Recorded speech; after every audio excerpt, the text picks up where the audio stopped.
তো দেখো বন্ধুরা, আমার বর একদমই পুদিনা পাতা খায় না, তার পুদিনা পাতার জুসটা খেয়ে কী রিয়াকশন করে সেটা দেখাবো তোমাদের।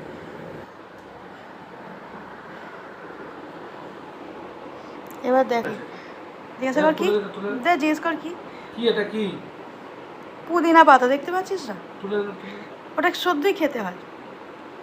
হ্যাঁ, কেমন লাগছে? ভালো বল। ভালো।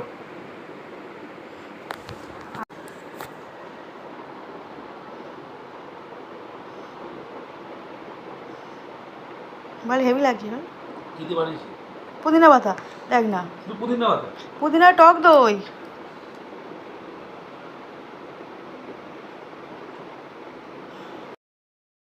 নে ফাঁকা গ্লাসে চিয়ার্স চিয়ার্স কর।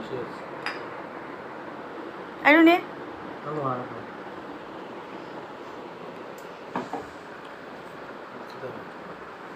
তো শুধুমাত্র ক্যামেরাটা ধরেছিলাম বলে হয়তো খেয়েছে, তাহলে খেতো না, একদমই পুদিনা পাতা পছন্দ নয় ওর। তো আমার তো খেতে ভীষণ ভালো লাগে, বেশ একটা রিফ্রেশিং ভাব আছে পুদিনা পাতার মধ্যে, যেটা খেলে একদম মানে একটু নিজেকে খুব রিফ্রেশ লাগে আর কি।